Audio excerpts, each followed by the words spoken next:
Welcome to the Collaborative Rabbit Hole Podcast. I'm Luke. And I'm Brandon. We're two cousins who enjoy asking the deep questions of life. With topics ranging from faith and theology to history, philosophy, culture, and humor. But we explore every rabbit hole along the way. And drive each other deeper and deeper down. Our goal is simple, to be mildly informative and wildly entertaining. So, pull up a chair. Buckle up. Please keep your hands and feet inside the vehicle at all times. And let's see where today's rabbit trail leads. Jinx. Okay, it is recording now. You just kicked me. Sorry. I'm sure you are.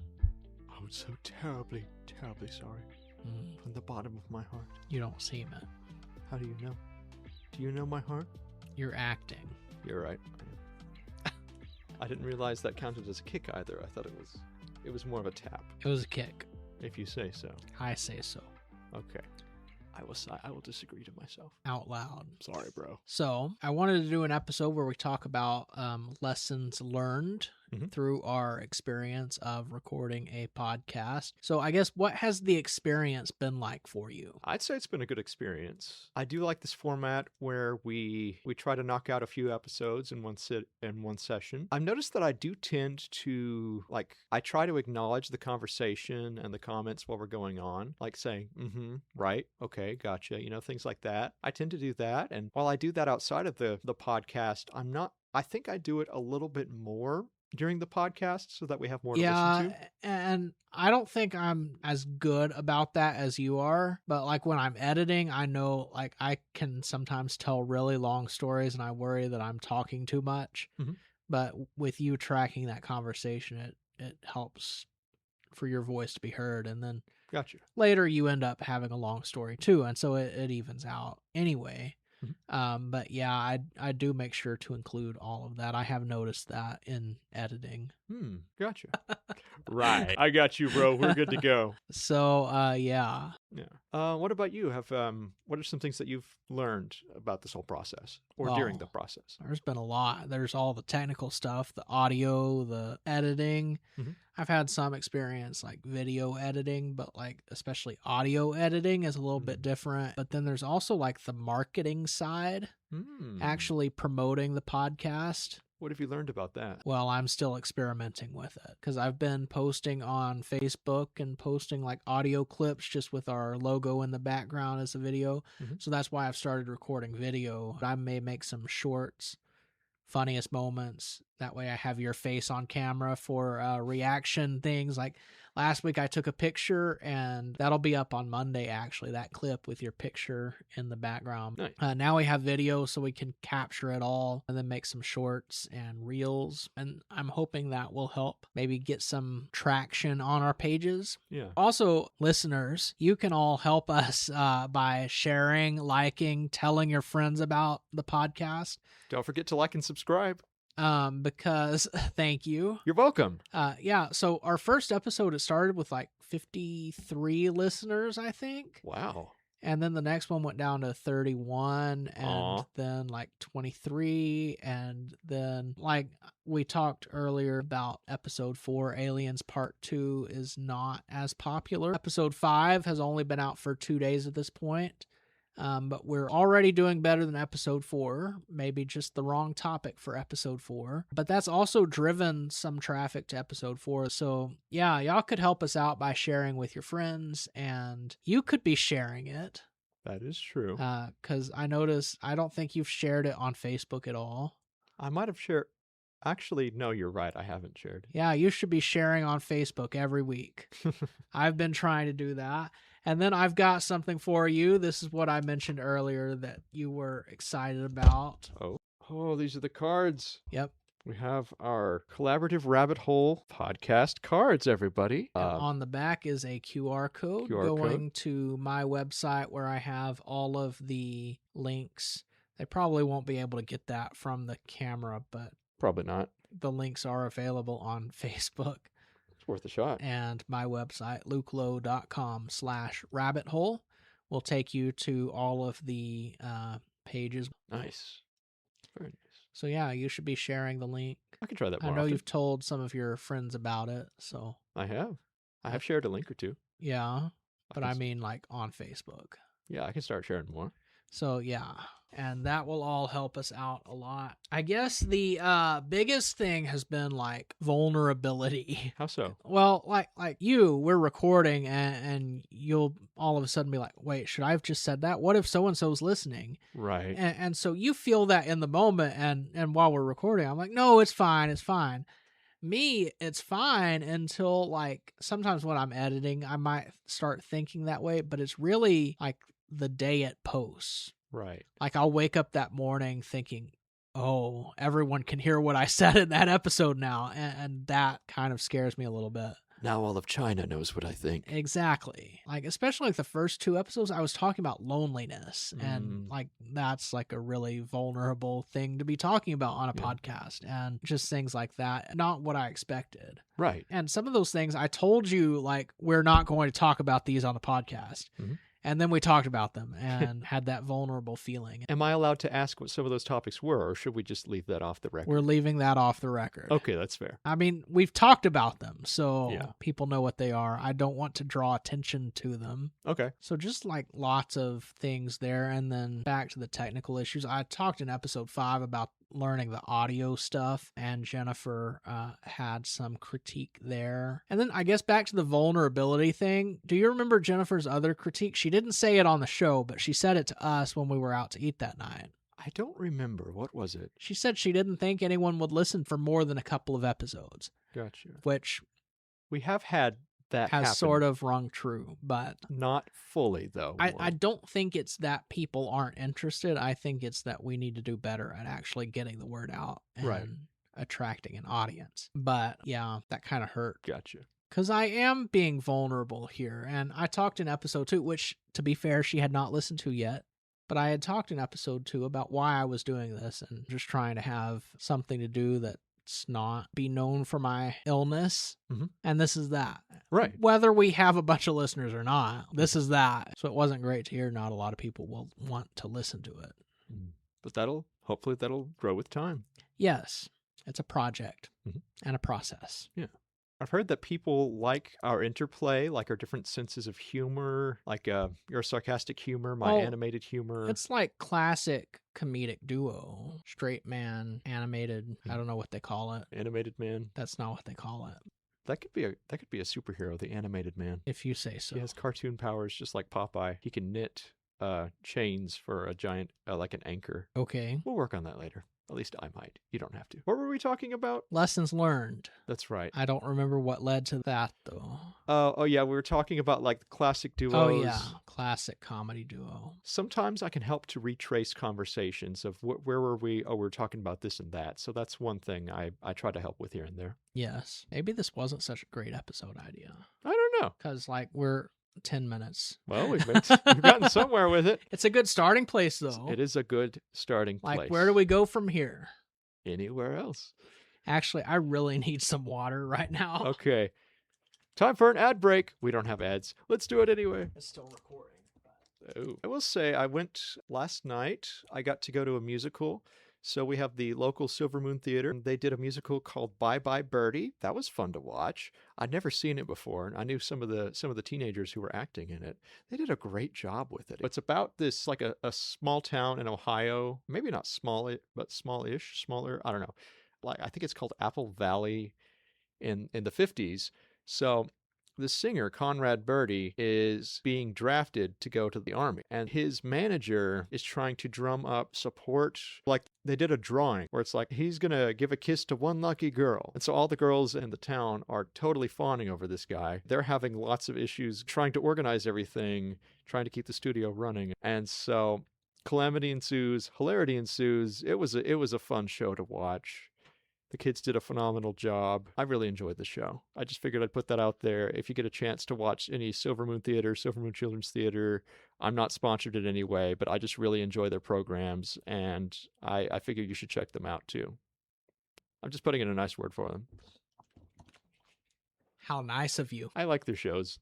They're great. Is that all you talked about while I was gone? Yep, pretty much. Okay. You can cut it out if you need to, but I'll probably leave it. Okay, cool. I just wanted to say something good about them because I enjoyed the show. What's the point of saying something nice if you want me to cut it out? Well, I was just hoping, like, for I know it's not an advertisement, but I just figured I wanted to say something good. I just worried that if it was an issue, you might have to cut it out. But I was hoping you wouldn't have to cut it out. No. Okay, cool. If you were to write a book on anything, what would it be?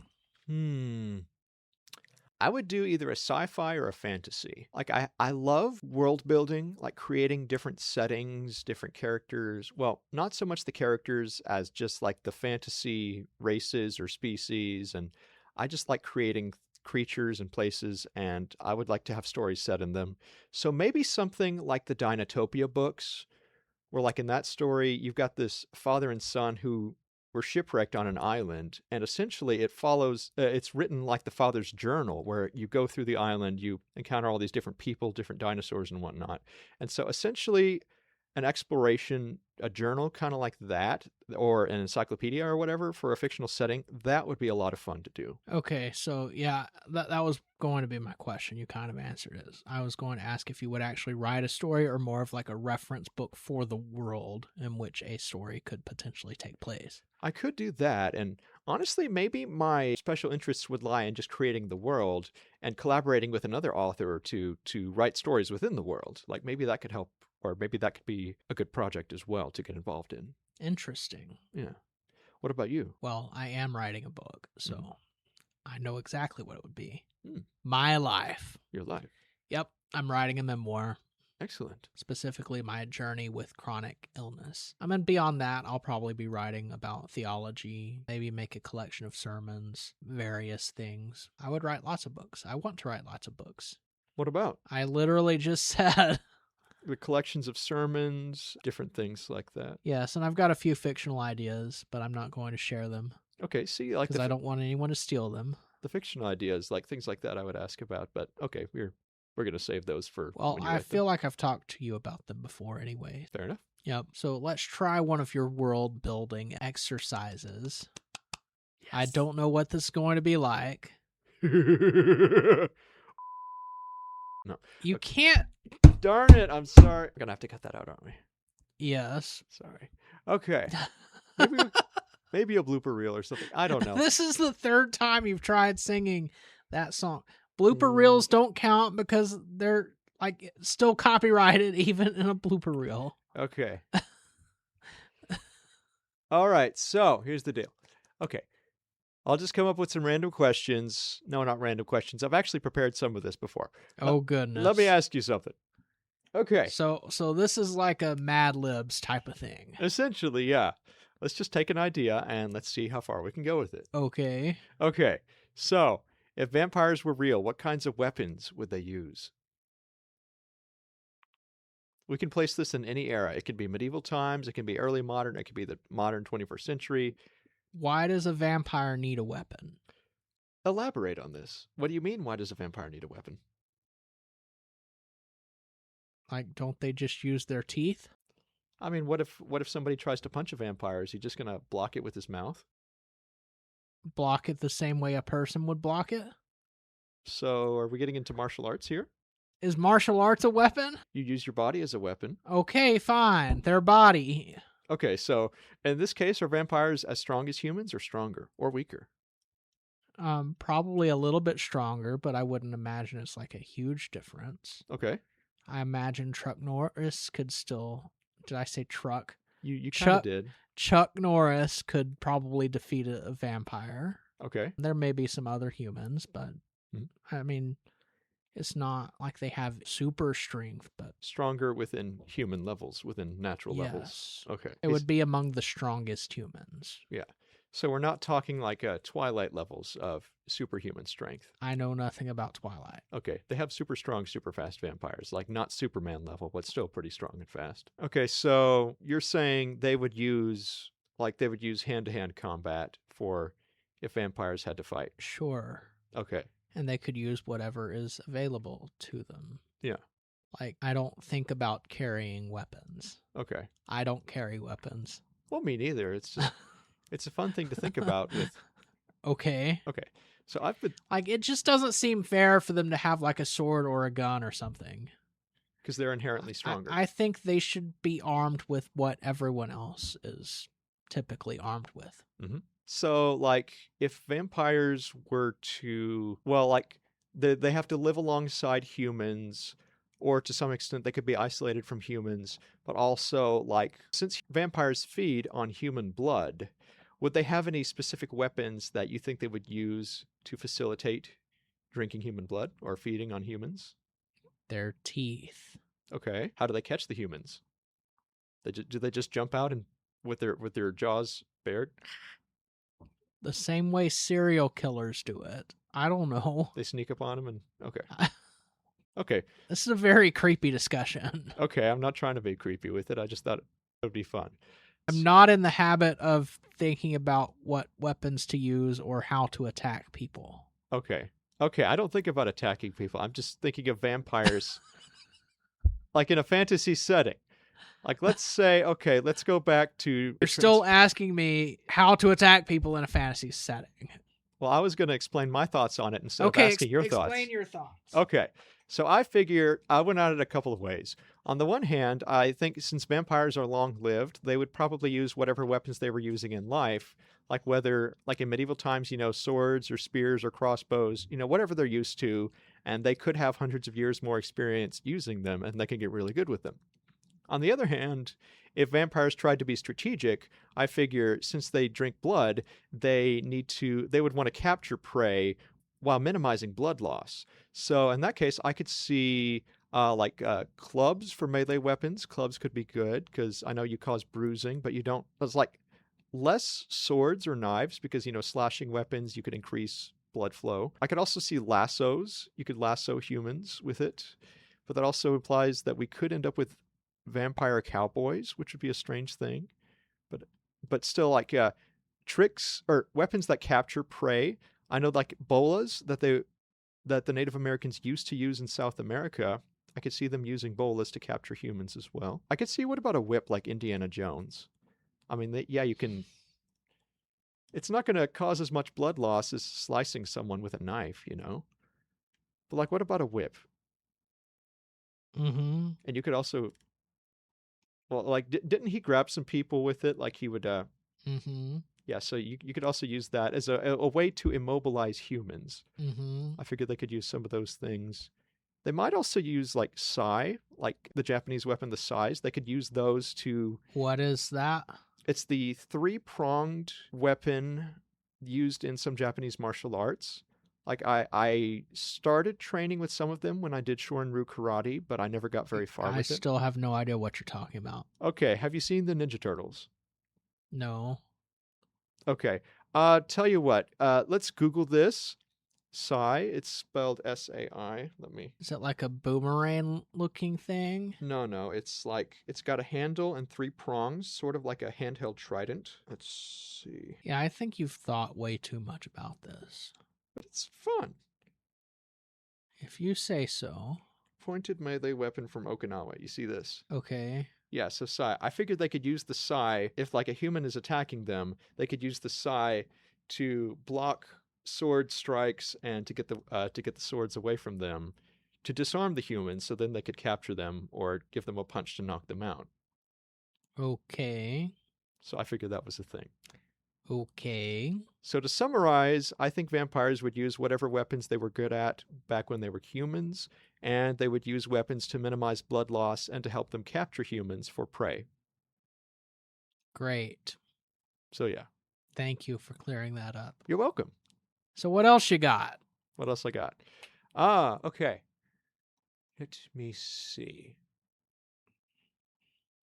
Are there any fantasy creatures where you just wanted to do a new spin or a new take on them? No. Okay. Because a while back, okay, why don't you think about these things? These aren't things that normal people think about. Okay, well, I guess I'm not normal then, because I like thinking about these things. Okay, so there have been many franchises where people will design, like dragons. They have many different designs for dragons, like the book series How to Train Your Dragon, which was adopted into a movie franchise. There's a YouTuber named Sawyer Lee. He's got a series called the Dragon Codex. People love to design all these different species. And I was thinking, why don't we have some more variety with that for other fantasy creatures as well? And we are getting some of that. Let's see, what's something we've got? Like unicorns, for instance. It's supposed to be a horse with a horn. And if you go back to early medieval literature or art, you might have like cloven hooves of a goat or whatnot. But besides that, it's mostly based on a horse. It's like, what's another way we could do a unicorn? Is there anything? Well, why don't you tell us? Okay. Well, I know that people think that unicorns were based on the rhinoceros or maybe the Arabian oryx. We could do a unicorn that was, say, one that's actually a rhino, one that's thicker and stronger. Or we could just have a single horned oryx with a different biology like that. There are many different ways we could do it. One thing I know, with griffins, griffins are also flying creatures like dragons, but I don't see as many artistic projects where they have different species of griffins and stuff. It's more the dragons. You might need to explain to our listeners what a griffin is. Okay, so a griffin is a beast that is half eagle, half lion. It's got the eagle front half with the head, the wings, and the talons, and it's got a lion's back half, the back legs and the tail and the fur. You might have seen them in like the Chronicles of Narnia franchise, or I know the similar creature called a hippogriff is when a griffin and a horse reproduce, and you have the eagle front half and the horse back half. Besides that, I haven't seen much variety with griffins. So I figured, what are some other combinations besides eagles and lions? Like, I know that the Aztecs used to value jaguars and eagles. So what if instead of a lion half, you just have a jaguar half? It could be the Mesoamerican griffin. Or since the Americas have two large big cats, we've got, the jaguar and the mountain lion. You could have two species of griffin, one that's larger, one that's smaller. And through niche partitioning, they could live side by side, or they would just live in different areas. Okay. Yeah. See, let's talk about the biology stuff. You like biology, right? Not this kind of biology. Not the animal biology. Gotcha. Is there any creature off the bat where you're like, I could redesign it? Isn't that literally what you asked me a few minutes ago and I said no? Well, I did. I just figured maybe with some more time to Maybe you inspired me is what you're thinking? Yeah. Did I inspire you? No. Oh, okay. You did not. Well, it was worth a shot.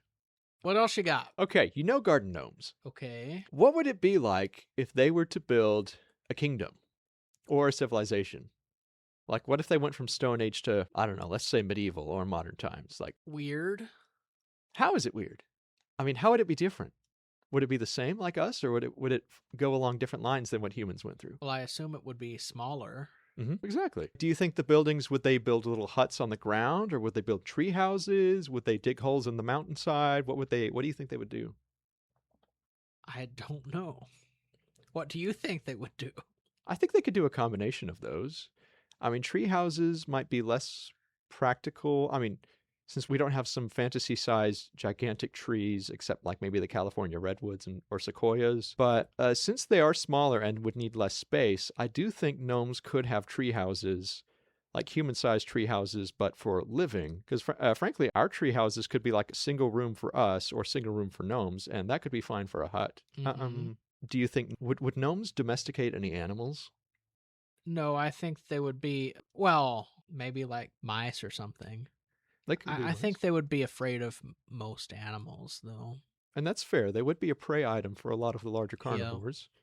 So dogs, domesticated from wolves, that could certainly be out. There's a much smaller chance. I'm not sure I'm going to say impossible, but a much smaller chance. I will say that sheep, goats, and dogs were some of the earliest animals that we think people domesticated. I could see them taming sheep and goats and raising them as livestock and stuff. And depending on the size of the gnome, I mean, you could potentially ride a goat. Because, have you ever seen mutton busting? Okay. Yeah, so at the rodeo, sometimes they put kids on the back of a sheep and they see if they can hold on. So if we've got kids riding sheep, surely a gnome could ride a sheep. Just imagine a little garden gnome hanging on there. Okay. Yeah. Now, the tiny legs, if they're like garden gnome size, the tiny legs would be an issue, so saddles would be useful. But anyway, I figured they could at least raise sheep and goats. And also, how in India, like sometimes they tame elephants? I figured they could do something like that with maybe horses or cattle. You could at least tame some of the larger animals, even if you're too small to selectively breed them or something. So I figure they could be riding sheep or goats. Cats, like house cats, I think they would be somewhat dangerous, but they might still be useful for keeping vermin out of their food supplies. They would be domesticating the vermin. Well, they would do that too. That would be a good food source. I think rats and mice were domesticated late 19th, early 20th century. Cats sort of domesticated themselves, or I'm not sure to what extent they domesticated themselves and to what extent, people did spread them around after breeding them. So I will say, I think that also having some cats to help with the wild mice population, I think that could be useful as well. Rabbits, modern rabbits are bred from the wild rabbit there. So I do think rabbits would be a good livestock option for food. Yeah. So right now we're thinking gnomes would have a smaller civilization with some of the smaller animals that we might have today. Interesting stuff. Yeah. You got any thoughts? No. Okay. Not on that. All right. Anyway, I thought about this some, so I figured I can tell. It would be a fun exercise to think about. If you say so. Yeah, I have fun. What else you got? I'm afraid to ask. I've got a list from a while back. I'm not sure if it fits our world building theme or not, though. Let's see. We've got some things like this.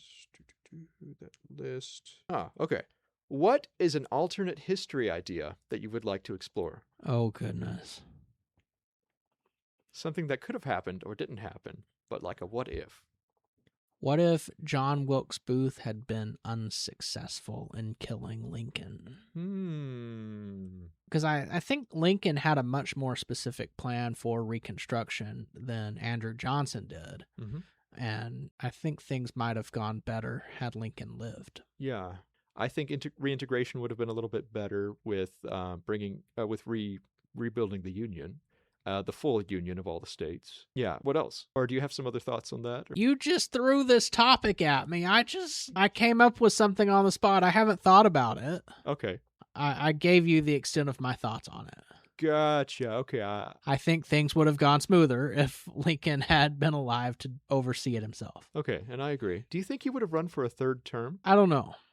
Possibly, just because it would have been nice to, have a term where he's elected by everyone and then gets to lead them. But that was the beginning of his second term when he was shot, wasn't it? I'm not sure. Because I think the election would have been 1860 and then another in 1864.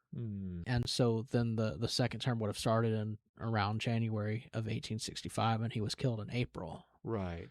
So I think that would have been toward the beginning of his second term. So he might have just been tired at that point. He'd led the Union during war and then led the Union 4 years after war and would have been ready to retire like everyone else had after 2 terms. And also, at that point, what are the chances that he would get reelected? Because at that point, you're including the southern states in the elections and they might not like him at that point. Who knows?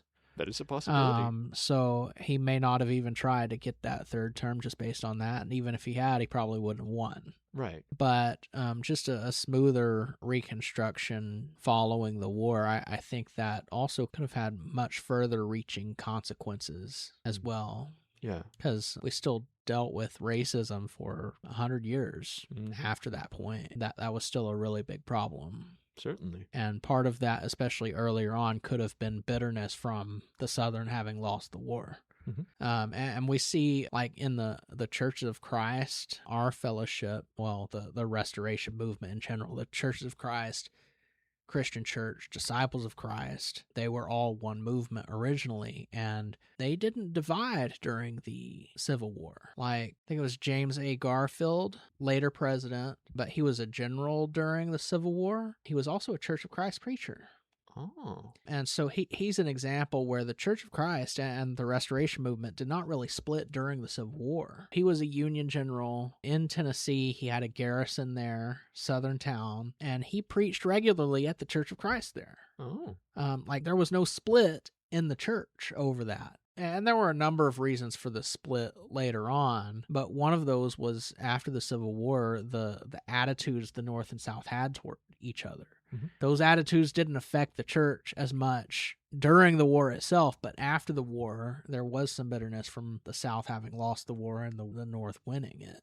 Gotcha. So, yeah, that's a interesting dynamic how the war itself didn't have that effect, but the attitudes after the war did. There was something you reminded me of. Earlier, you mentioned that the winners write history. For the Civil War, it's mostly the Southerners who wrote about Civil War history. So there was this one historian, Scott Rankin. He made a comment that it was the writers who wrote the history. And it's like not always the winners, but the writers. And I thought that was a really interesting point he brought up. Explain what you mean. Okay, so we have this common saying, it's the winners who write history. But as we saw with the Civil War, it was the losers, the South, who wrote it. So this could be an example of it's not always the winners. Explain what you mean by the South writing. Historians from the southern states have written several histories on the Civil War and have gotten into the issues of what the Civil War is about and whatnot. Historians in what era? Historians in the post-Civil War era. How far post? Anywhere from immediately after to within 100 years of the Civil War. Because I also mean by writing history is not the literal actual writing of the story, but the actual narrative that's being told. Yeah. And it's not even that the losers don't write their own narrative. Mm-hmm. That they don't have their own narrative. It's the dominant narrative is from the winning side. Yeah. And I do think that Southern writers have had a large impact on the dominant narrative about the Civil War, at least in the 20th century. And part of that is the Civil War, it's harder to recognize a winning side and a losing side because ultimately we all came back into unity. Right. And so it is more complicated with the Civil War. And it was very, very hard for both sides as well. Very, very bloody. We lost a lot of men on both sides. More than any other war that the United States has participated in. Right. So going back to the alternate history question, what's a topic I would like to explore? What if Thomas Jefferson hadn't made the Louisiana Purchase? Someone else would have? They might have. I know that the territory swapped hands between France and Spain. I do wonder if the area could have remained in the hands of one of those two empires and then later become its own country. Or I think no matter what, it eventually would have ended up in the U.S. anyway. I could certainly see that. We did have, like with the settling of Texas, we had settlers come in from America, and then they later broke off. And so I do think we would have had white Americans moving into at least some of the Louisiana territory, if not all of it, and eventually declaring independence. So I could see parts of, say, California, or like before the Mexican-American War, I could see some of the western states remaining part of Mexico later on. But at the same time, I do think you're right. There would have been American settlers moving west and settling some of those states and eventually bringing them into the Union. But I haven't studied a lot on it. So that's just what little I know. Is there anything to study on it? Just migration patterns, I guess. But well, I guess I can't guess on the future or whatnot. I can just talk about what happened as a historian, and I'm not even a professional historian. This is all conjecture. And you're trying to guess not the future, but what would have happened in the future if the past had been different. Yeah, I think our countries might have been... Which is not even history. Which is not even history. I'm contradicting myself. It's not history or the future or the present. It's an alternate past. Okay. But that goes to my point. Yes. What is there to study about it?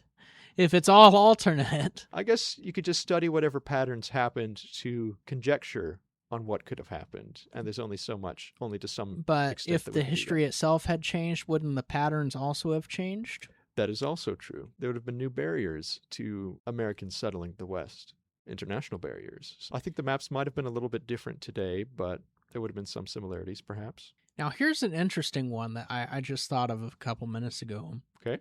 What if, United States still wins the revolution, but Britain never acknowledged America's sovereignty? They had to withdraw their troops, but they never acknowledged their sovereignty and just kept coming back. Which I know we've got, the War of 1812, and so we do have an example early on in history of that, but what if that had just continued indefinitely? More warfare, more invasions? Well, not even necessarily invasions. They might leave us alone, at least for a while. And there might be more warfare too, but just continuing to exist separately.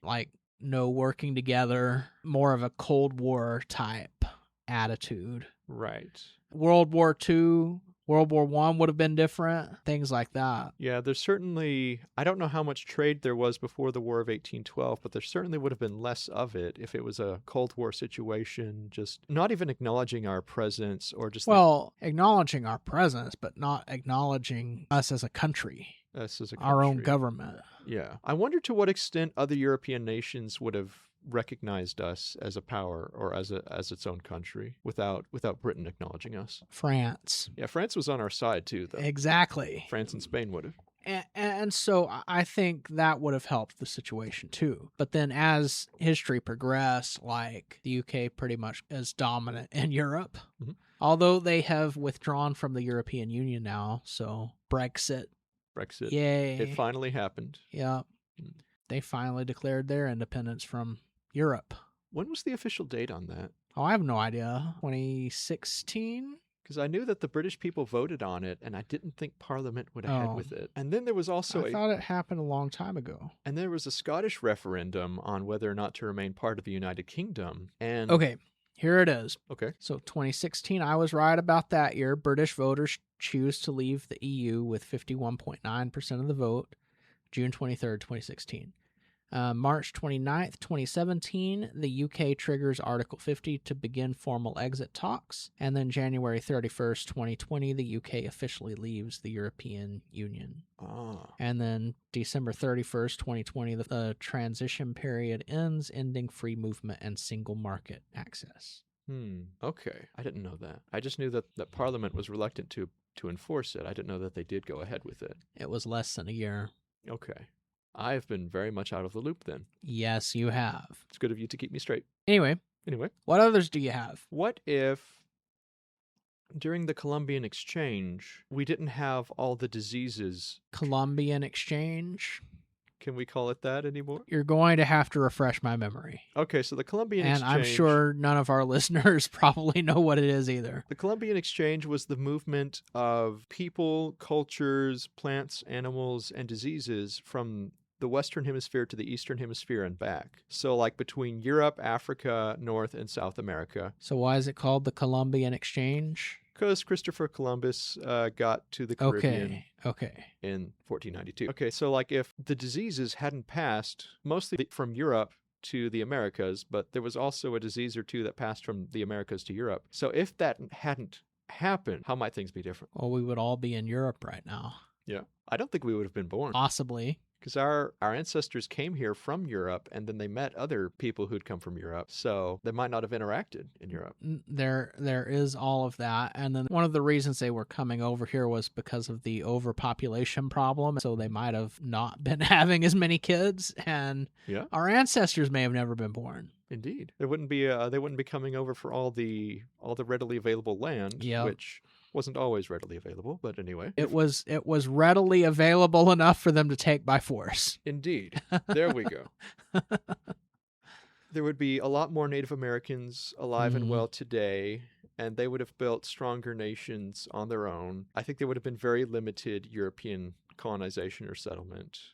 More like what we have with And probably not... Go ahead. It might be more like with Africa or India or Indonesia. Yeah, that's what I was about to say. Probably not as technologically advanced because a lot of that comes from European influence. Right. And so at the most, you might end up with, if the Europeans if they conquered any nations or kingdoms or tribes, they might have the European ruling class, but there still would have been a Native American majority in whatever colonies or nations we had in the Americas. I think the world would be quite a different place. Maybe more peaceful, too. Maybe so. Any others? Not off the top of my head. You got anything? Nope. Any parting thoughts for this episode? It's been neat to explore ideas. Thank you for giving me a shot, and we'll see where the future leads us. You might want to beg our listeners not to abandon us. Please don't leave us. I know I'm weird, but please give me another chance. Please.